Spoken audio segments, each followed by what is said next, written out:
Tapi Alkitab menjamin di sini. Ada satu tabib yaitu Yesus Kristus. Dia sanggup menyembuhkan semua, dikatakan semua yang letih lesu. Semua yang berbeban berat. Semua yang mengalami sakit penyakit. Yesus menantang kepada dunia ini. Yesus menantang kepada setiap manusia. Mari datang kepada Yesus. Dijamin akan disembuhkan oleh Tuhan.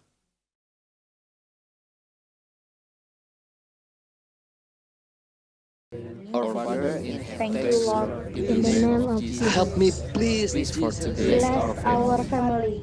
Amen.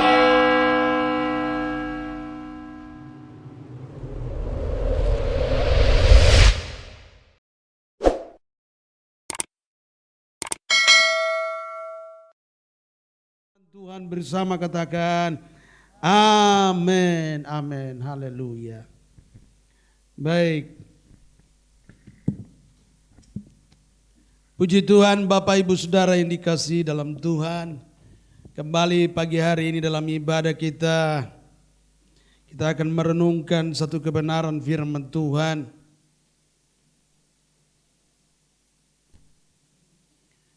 Bahwa Yesus adalah tabib yang ajaib. Yesus adalah penyembuh, tabib yang ajaib. Untuk itu saya akan ajak saudara kita membaca dalam kitab Markus 1. Markus 1 ayat yang ke-40 sampai dengan ayat yang ke-42. Baik saudara yang ada di rumah maupun di tempat ini, mari kita membaca Alkitab dalam Markus 1 ayat yang ke-40 sampai dengan ayat yang ke-42. Yesus menyembuhkan seorang yang sakit kusta. Seorang yang sakit kusta datang kepada Yesus dan sambil berlutut di hadapannya, ia memohon bantuannya, katanya, "Kalau engkau mau, engkau dapat mentahirkan aku." Maka tergeraklah hatinya oleh belas kasihan. Lalu ia mengulurkan tangannya menjamah orang itu dan berkata kepadanya, "Aku mau, jadilah engkau tahir." Seketika itu juga lenyaplah penyakit kusta orang itu dan ia menjadi tahir. Puji Tuhan, Bapak, Ibu dan Saudara yang dikasihi dalam Tuhan. Kita baru saja membacakan kitab firman Tuhan yang menceritakan tentang bagaimana Tuhan Yesus menyembuhkan orang yang sakit kusta. Alkitab berkata dalam ayat-ayat yang lain bahwa Yesus adalah tabib yang ajaib. Yesus adalah penyembuh. Dia sanggup menyembuhkan orang yang sakit. Amin.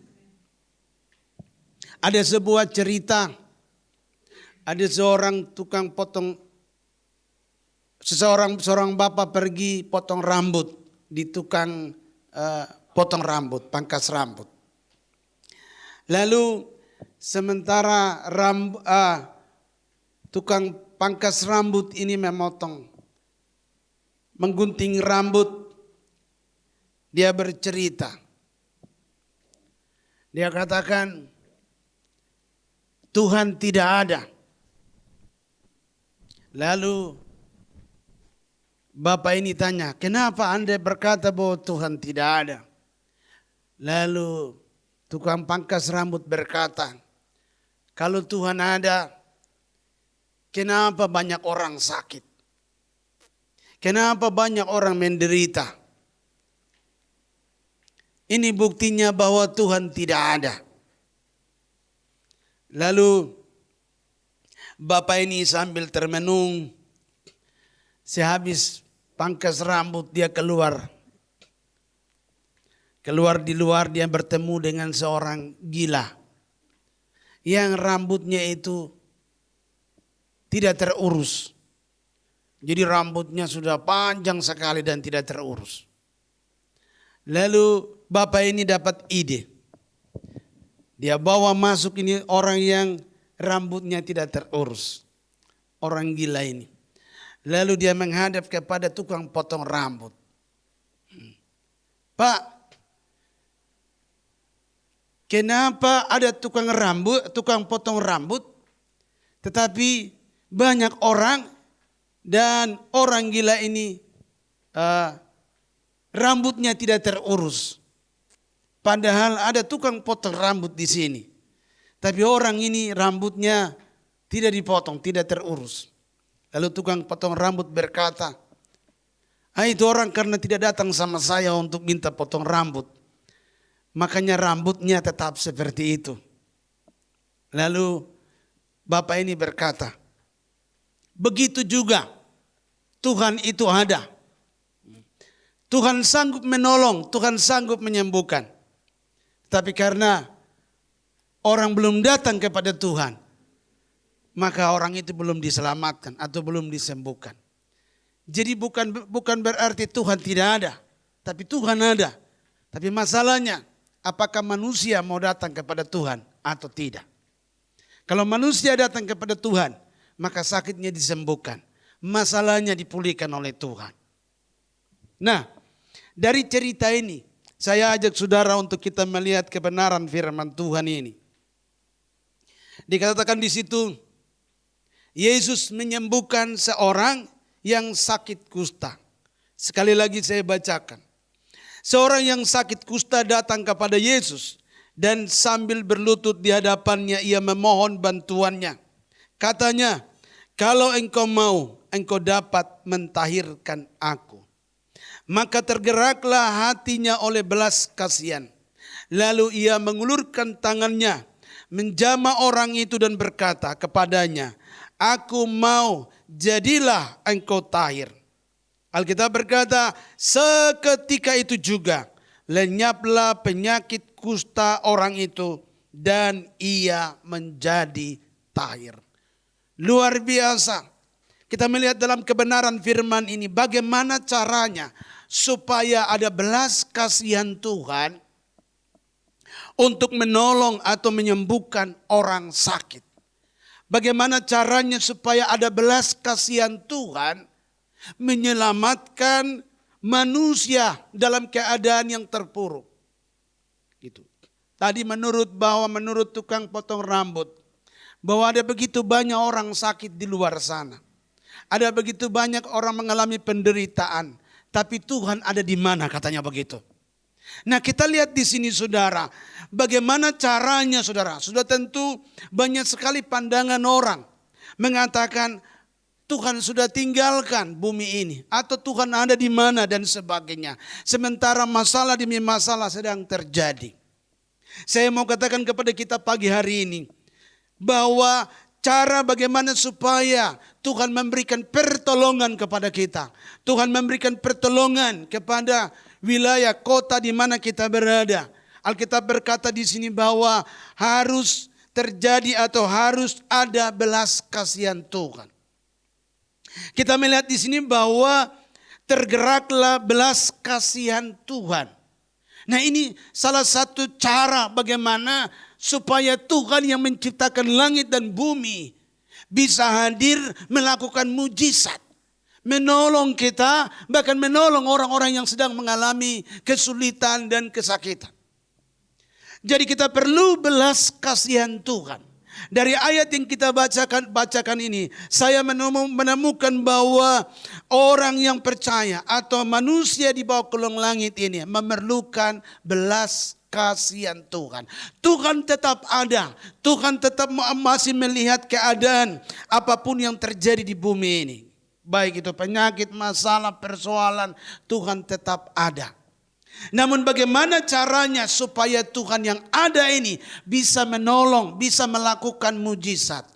Caranya adalah harus kita meminta pertolongan daripada Tuhan. Harus terjadi yang namanya belas kasihan Tuhan. Nah, untuk menghadirkan atau supaya kita mendapatkan pertolongan belas kasihan Tuhan, maka cara yang pertama saya catat di sini dalam ayat yang ke-40. Seorang yang sakit kusta datang kepada Yesus. Jadi yang pertama, langkah pertama adalah datang kepada Yesus. Tadi tukang potong rambut bilang begini. Itu orang rambutnya panjang tidak terurus karena dia tidak datang minta dipotong rambutnya. Makanya rambutnya tetap tidak terurus.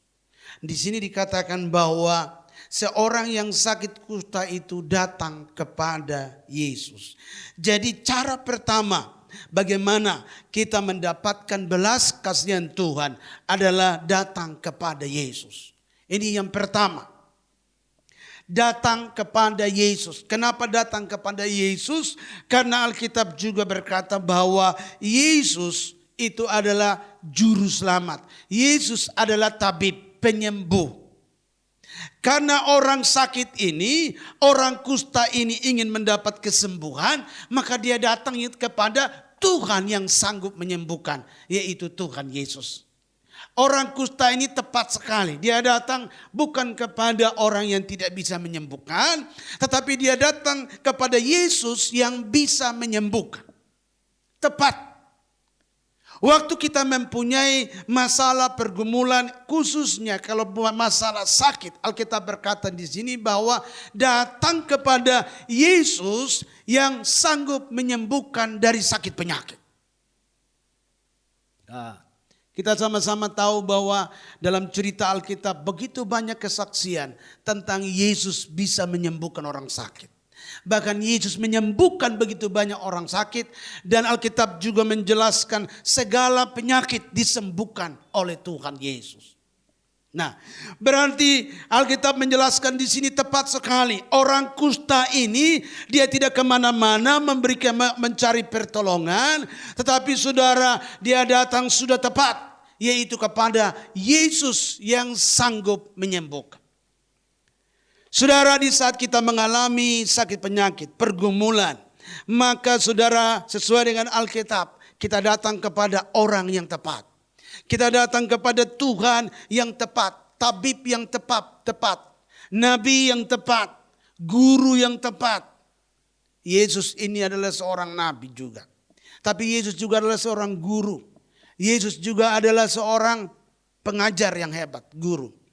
Tapi bukan hanya itu, Yesus juga adalah seorang Tuhan yang sanggup menyembuhkan. Nah saudara, kita melihat. Jadi langkah yang pertama adalah datang kepada Yesus. Mari kita baca dulu dalam Matius 11 ayat 28. Matius 11 ayat yang ke-28. Saya ajak kita baca Matius 11 ayat 28.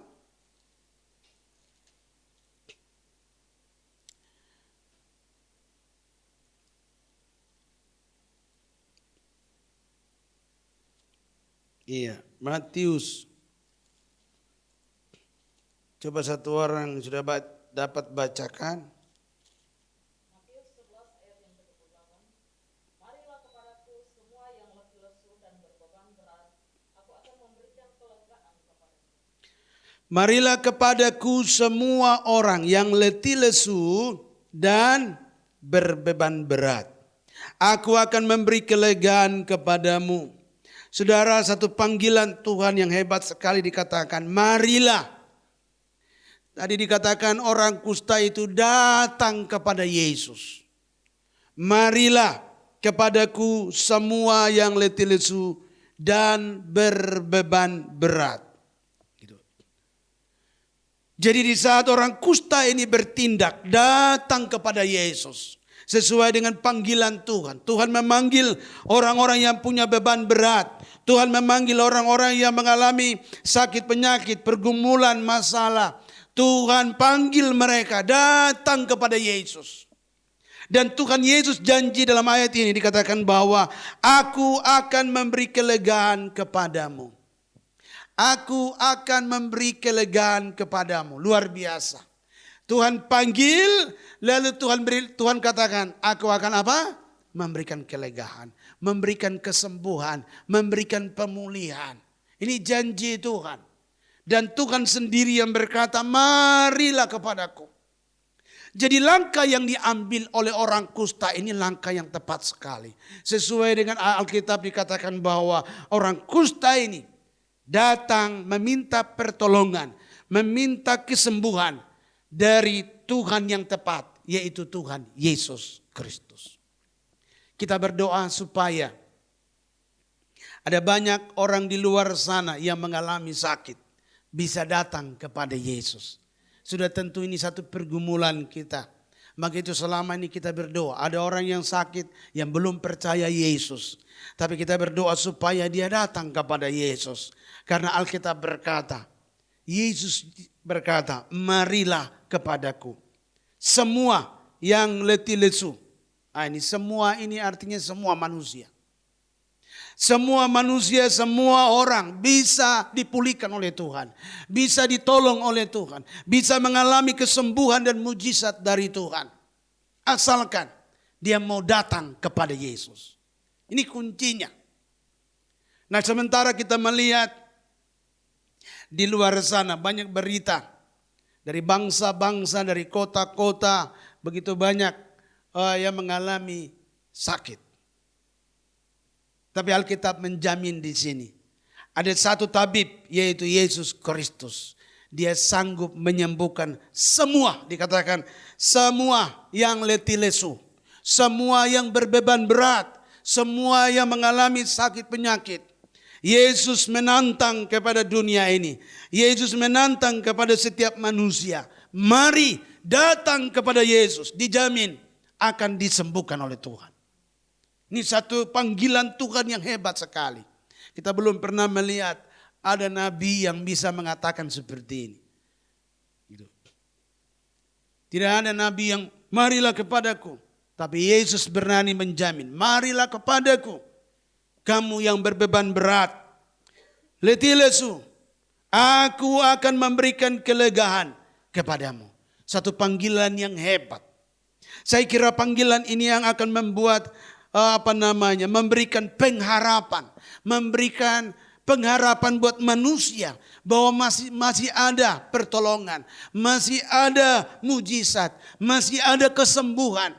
Mungkin manusia sudah hilang harapan.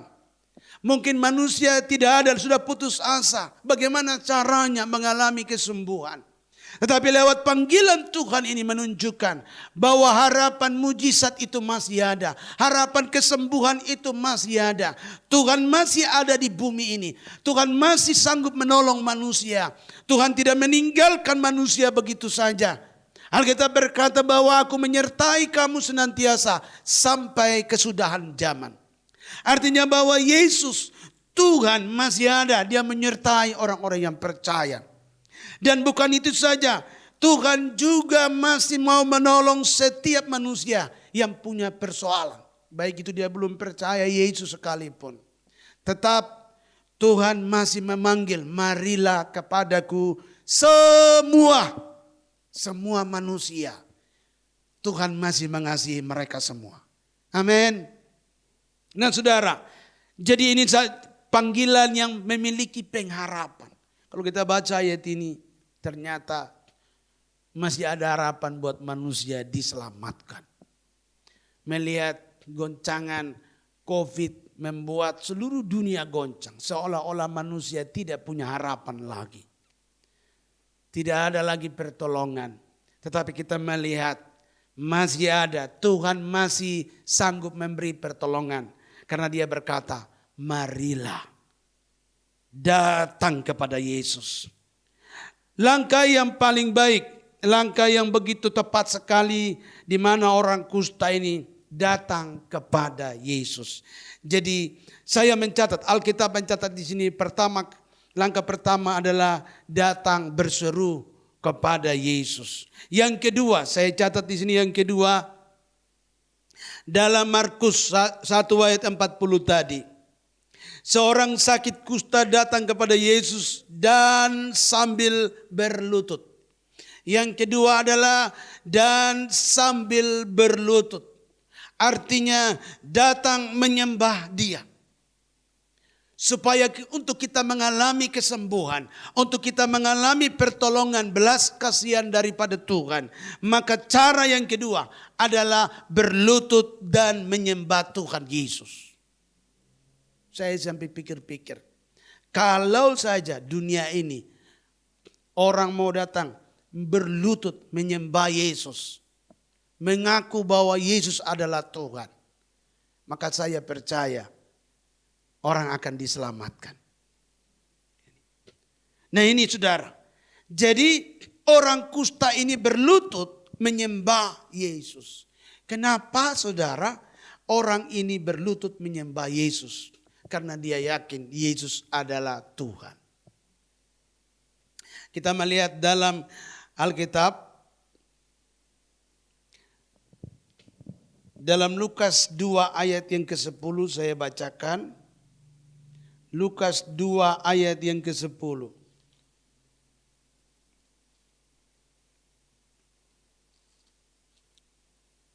Iya, Lukas 2 ayat yang ke-10. Lalu kata malaikat itu kepada mereka, jangan takut, sebab sesungguhnya aku memberitahukan kepadamu kesukaan besar untuk seluruh bangsa. Hari ini telah lahir bagimu juru selamat, yaitu Kristus Tuhan di kota Daud. Malaikat dari surga berkata bahwa telah lahir Kristus Tuhan di kota Daud. Yesus adalah Tuhan. Jadi kita melihat dalam dasar kebenaran firman Tuhan hari ini. Dikatakan di dalam kitab Lukas ini bahwa Yesus adalah Tuhan. Malaikat Tuhan datang beritahukan kepada Maria, kepada gembala-gembala di padang Efrata, bahwa Yesus adalah Tuhan. Jadi kenapa sampai orang kusta ini datang berlutut dan menyembah Yesus, berlutut di hadapan Yesus, karena Yesus itu adalah Tuhan. Yesus adalah Tuhan yang sanggup menyembuhkan. Kalau dia Tuhan, berarti dia sanggup menyembuhkan. Kenapa dia sanggup menyembuhkan manusia? Karena dialah yang menciptakan manusia. Tuhanlah yang menciptakan manusia. Tuhanlah yang menciptakan alam raya dan segala sesuatunya. Kalau Tuhan yang menciptakan manusia, berarti Tuhan yang tahu bagaimana memulihkan manusia. Bagaimana menyembuhkan manusia. Di bagian mana yang sakit, Tuhan lebih tahu. Karena dialah yang menciptakan manusia. Nah sebab itu waktu orang kusta ini datang kepada Yesus, dia menyembah Yesus. Saudara, beda dengan murid-murid Yesus. Murid-murid Yesus dikasih kuasa bisa menyembuhkan orang. Bisa menyembuhkan orang lumpuh, orang buta melihat, orang sakit sembuh. Kalau kita baca di Alkitab banyak mujizat terjadi lewat murid-murid Yesus. Tetapi murid-murid Yesus mereka tidak mau disembah. Coba kita lihat dalam Kisah Rasul 10 ayat 25. Kisah Rasul 10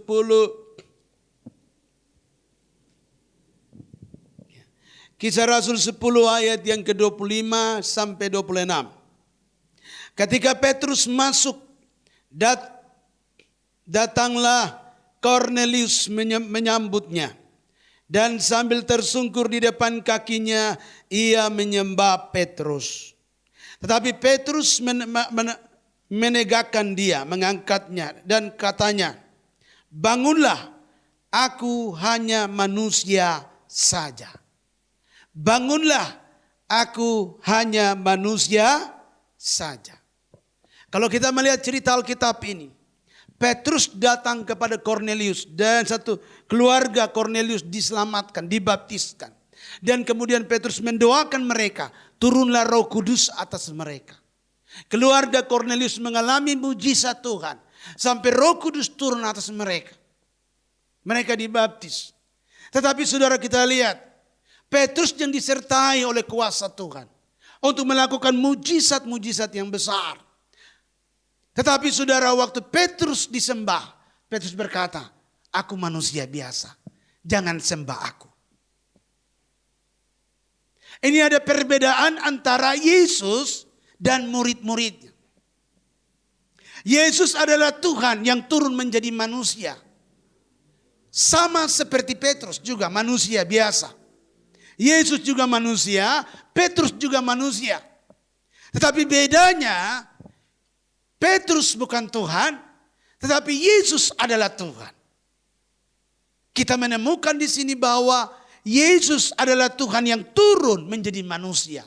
Sama-sama punya face, gambar manusia. Melihat Petrus, manusia. Melihat Yesus, manusia. Tetapi Petrus bukan Tuhan. Nah, Yesuslah Tuhan. Yesus telah menjadi manusia. Dia manusia 100%, tapi dia juga Tuhan 100%. Nah, sebab itu saudara, waktu Yesus disembah oleh orang kusta, Yesus tidak berkata, jangan sembah aku. Tapi Yesus tetap membiarkan dia menyembah. Betul? Lain dengan Petrus. Waktu Cornelius menyembah Petrus berkata, jangan sembah aku. Aku manusia biasa. Nah, kita temukan di sini bahwa ini menunjukkan bahwa murid-murid tahu Yesus adalah Tuhan yang layak disembah. Nah, sebab itu saudara, bagaimana supaya cara kita mendapatkan belas kasihan? Dunia ini memerlukan belas kasihan Tuhan. Kita semua memerlukan belas kasihan Tuhan. Caranya menyembah yang tepat, yaitu Tuhan. Menyembah Yesus. Kita kalau mau menyembah, menyembahlah Tuhan. Jangan menyembah di luar daripada Tuhan. Gitu. Hanya Tuhan yang bisa memberikan pertolongan. Maka itu saudara, orang kusta ini datang menyembah kepada Tuhan Yesus. Luar biasa. Kembali dalam Markus 1 tadi ayat 40. Jadi kita melihat di situ dikatakan, dan sambil berlutut di hadapan Yesus. Sambil berlutut di hadapan Yesus. Orang kusta ini benar-benar melakukan langkah yang tepat. Yaitu menyembah Tuhan Yesus. Yang ketiga, itu cara yang kedua. Dan cara yang ketiga, dalam ayat yang sama ayat ini dikatakan, memohon bantuannya, katanya, kalau engkau mau, engkau dapat mentahirkan aku. Kalau engkau mau, engkau dapat mentahirkan aku. Luar biasa. Ini bahasa orang kusta ini, dia mengerti sekali bahwa memang bagi Yesus tidak ada yang mustahil. Bagi Yesus tidak ada yang mustahil. Kalau engkau mau saja Tuhan.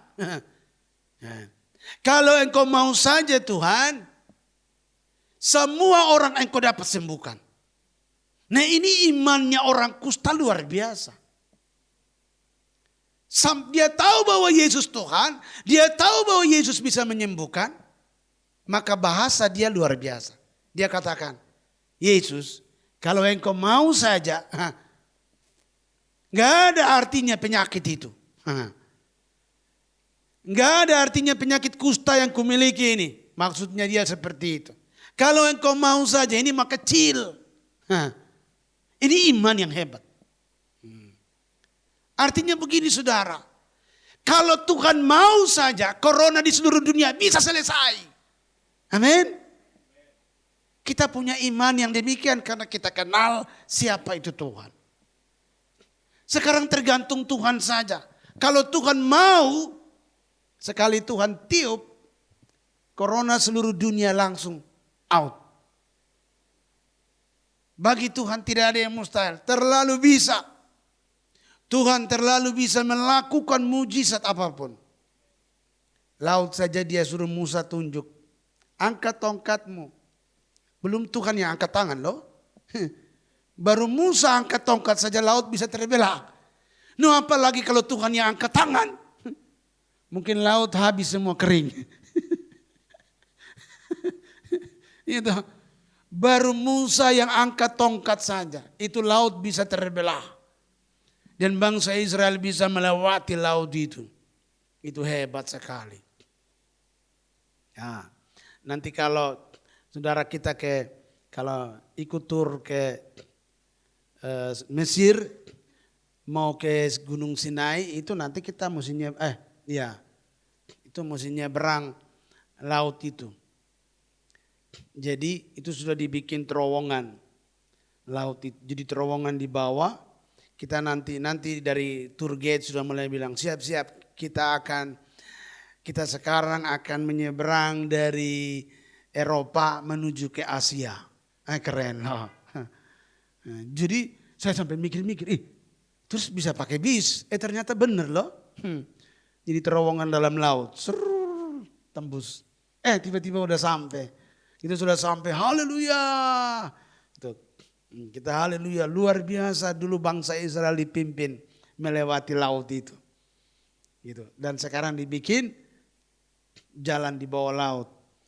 Gitu. Kalau dulu Tuhan Yesus suruh Musa angkat tongkat, langsung terjadi darat kering semua. Mereka lewat. Nah, sekarang kita air laut masih ada, kita lewat di bawah. Luar biasa. Nah, jadi kita lihat di sini bahwa Yesus itu luar biasa sekali. Dikatakan orang kusta ini mengenal bahwa Yesus itu hebat. Maka itu dia katakan, kalau engkau mau saja, ini penyakit kustaku ini kecil sekali. Ini iman yang hebat. Kita harus memiliki iman dan kepercayaan yang sungguh kepada Yesus. Sebagai orang yang percaya Yesus, kita sudah datang kepada Tuhan. Tepat. Dan yang kedua, kita sudah menyembah Dia. Betul? Kita sebagai orang-orang yang percaya, kita sudah menyembah Dia. Itu tepat sekali. Sekarang bagaimana caranya untuk mendapatkan belas kasihan Tuhan sehingga mujizat terjadi? Perlu kita memiliki iman. Amin. Miliki iman. Orang kusta ini punya iman, hebat. Dia bilang begini, Yesus, kalau engkau mau saja, ini kusta ini sebentar saja selesai. Ini iman yang hebat. Gitu. Yesus, kalau engkau mau saja, masalahku ini nggak ada masalah, nggak ada apa-apanya ini. Orang langit saja kau bisa ciptakan, bintang-bintang kau taruh sampai hari ini tidak pernah jatuh. Siapa yang pernah lihat bintang jatuh? Atau bulan jatuh. Sampai hari ini kita belum pernah lihat bulan jatuh dari langit loh. Kalau sampai Tuhan taruh itu bulan dan tidak pernah jatuh. Atau begini saja. Siapa yang pernah lihat matahari terlambat terbit? Enggak ada kan, kita yang terlambat bangun itu ada. Tapi matahari tidak pernah terlambat sampai hari ini. Ini luar biasa. Ini yang disebutkan maha kuasaannya Tuhan. Tuhan sanggup membuat yang begitu hebat. Apatah lagi hanya cuma masalah kecil. Iman seperti ini yang membuat belas kasihan Tuhan dinyatakan. Jadi orang kusta ini sangat yakin, sangat percaya bahwa yang dia sembah adalah Tuhan. Dan Tuhan, kalau dia Tuhan berarti masalah apapun bisa diselesaikan. Nah, ini imannya orang kusta ini luar biasa. Gitu. Kadang-kadang kita juga sering pikir seperti itu. Kalau Tuhan mau saja udah selesai ini corona di seluruh dunia. Betul enggak?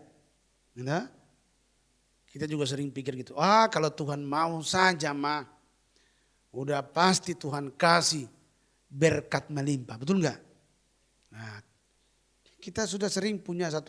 Kalau Tuhan mau saja, udah pasti saya dapat rumah baru. Kan begitu. Kalau Tuhan mau saja, sudah pasti ini saya dapat berkat-berkat dari Tuhan. Nah, ini sebagai orang yang percaya sudah pasti pemikiran kita sudah sampai ke situ. Amin. Kalau Tuhan mau saja, gak ada yang mustahil. Gitu. Berapa waktu yang lalu ada seorang ibu, tapi udah dipanggil Tuhan ya, sakit tulang belakang, kanker tulang belakang. Jadi mereka bawa ke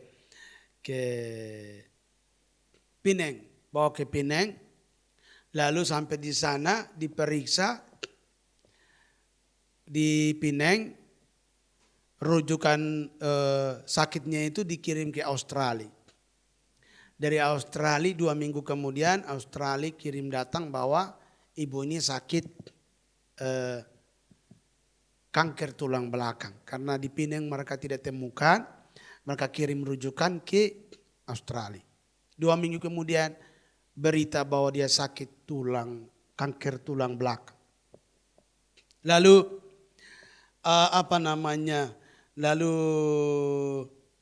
dan harus dioperasi. Tetapi ibu ini tidak mau dioperasi. Dia mau Tuhan yang sembuhkan. Akhirnya dia keluarganya panggil saya untuk pergi doakan. Begitu sampai di Pineng,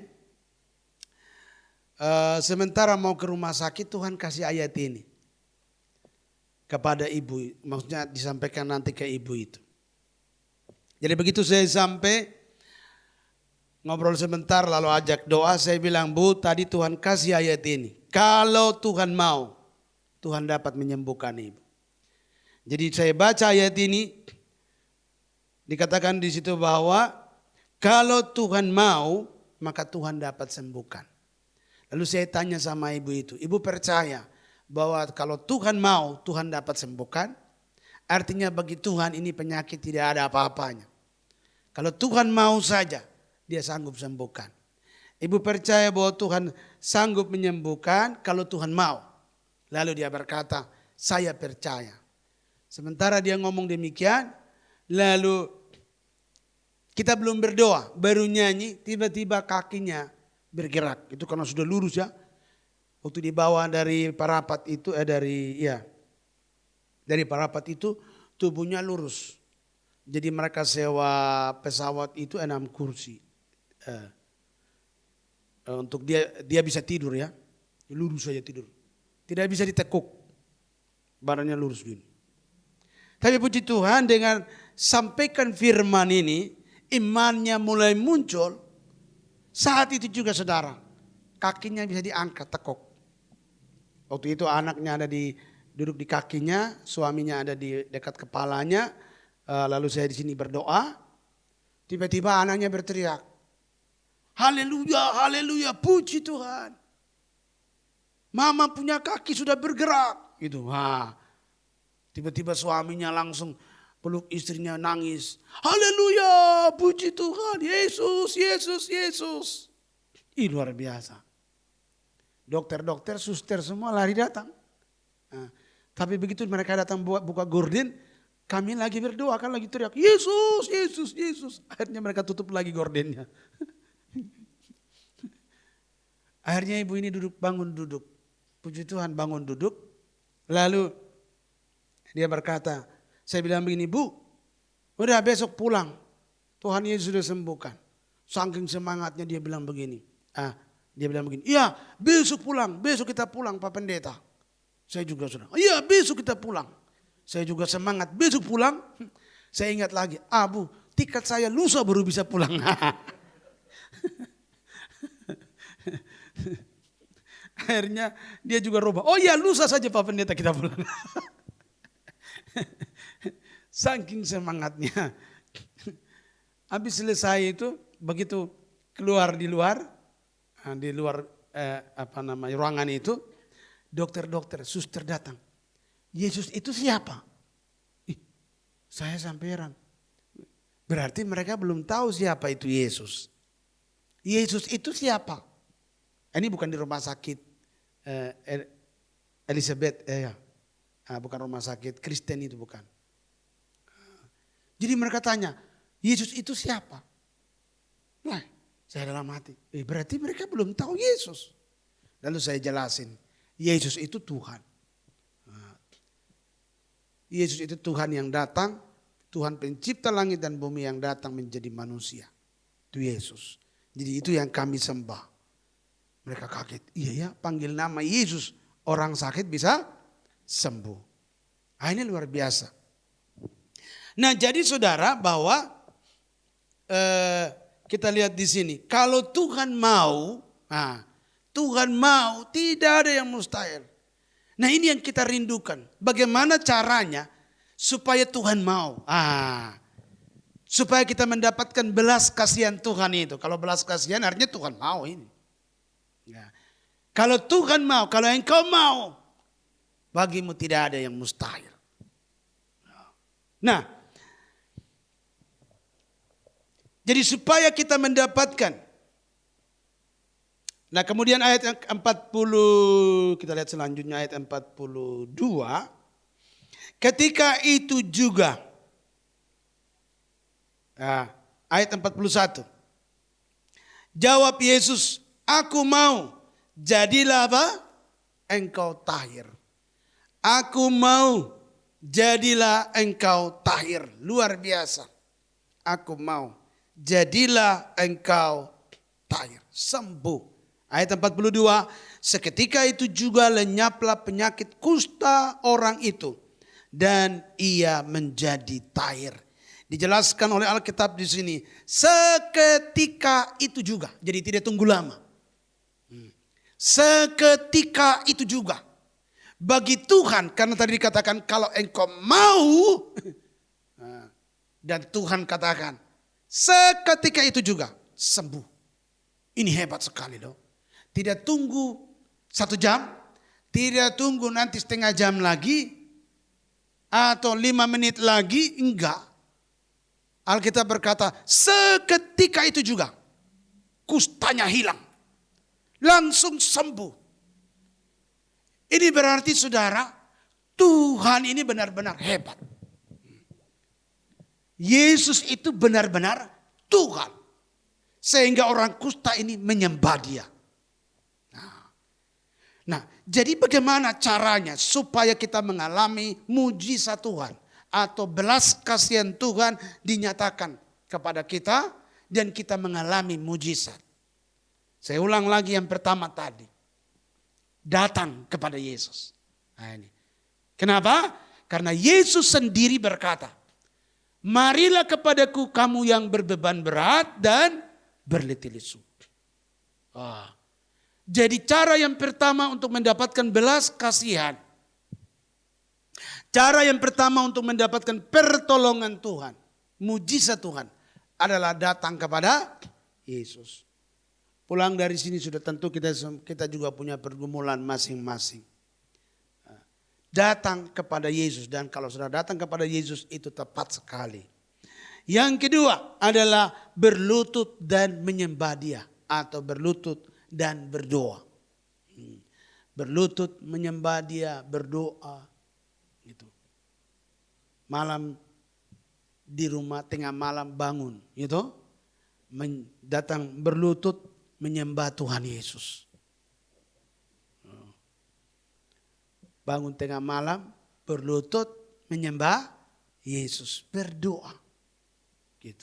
Datang kepada Yesus, panggil nama Yesus, karena Alkitab berkata orang yang berseru kepada nama Yesus dia akan mendapat pertolongan, betul?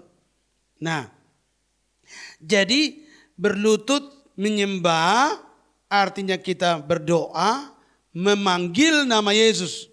Yang ketiga adalah memohon, naikkan beban doa kita kepada Tuhan. Memohon, yaitu menyampaikan apa yang kita rindukan, Tuhan tolong sama kita. Ini kita sampaikan kepada Tuhan. Jadi 3 hal. Datang kepada Yesus, berlutut, berdoa, menyembah Dia, naikkan pujian penyembahan kepada Tuhan, lalu naikkan permohonan kita, yaitu doa. Naikkan permohonan doa kita kepada Tuhan. Dan percaya dengan iman. Karena orang kusta ini punya iman. Sampai dia itu mengatakan, gitu, kalau engkau mau saja Yesus, ini penyakit kecil. Ini hebat. Imannya hebat. Jadi tidak ada keraguan, kebimbangan. Gitu. Tapi yakin Tuhan sanggup menolong. Masalahmu di hadapan Tuhan, datang kepada Tuhan bilang, Tuhan ini masalahku kecil, bagimu tidak ada yang mustahil. Kalau engkau mau saja, ini nggak ada apa-apanya ini. Nih harus punya mental seperti itu, pola pikir. Ini yang disebut iman. Karena kita tahu dia Tuhan, dia hebat, masalah kita itu kecil. Ada lagu-lagu itu. Yesusku luar biasa. Apa lagi?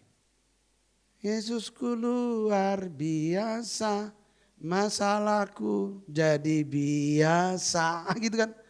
Masalahku ya, jadi kecil ya. Masalah kita jadi biasa saja, maksudnya gitu, jadi kecil. Tapi Yesus itu hebat, luar biasa. Nah ini, jangan takut dengan masalah persoalan, jangan takut dengan sakit penyakit, tapi percaya bahwa bagi Yesus sakit penyakit itu kecil. Amin. Bagi Yesus masalah itu kecil. Bagi Yesus bencana alam, persoalan itu gempa bumi kecil atau besar tuh? Halo. Kalau sakit kan kecil. Masalah kecil. Sekarang gempa bumi bagaimana nih?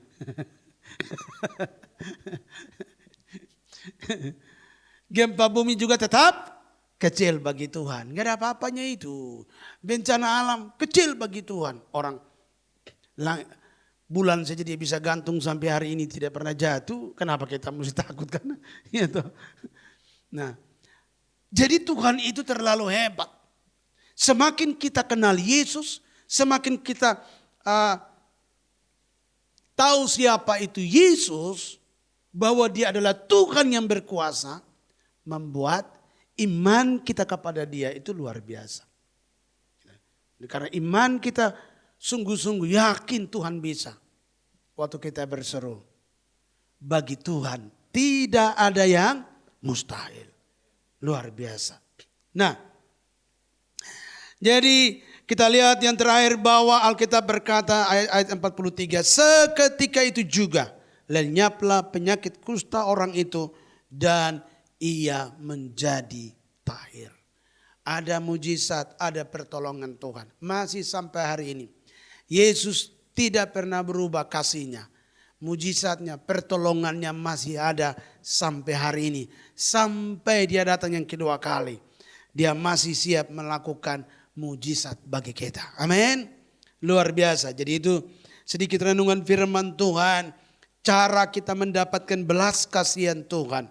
Supaya Tuhan menyembuhkan dan memulihkan, mentahirkan kita. Adalah yang pertama tadi saya katakan, datang kepada Yesus. Yang kedua berlutut menyembah dia. Dan yang ketiga naikkan permohonan doa kita kepada Tuhan. Dan yang keempat kita terima mujizat. Amin. Kita terima kesembuhan daripada Tuhan Yesus. Haleluya. Haleluya. Mari tundukkan kepala dan kita berdoa.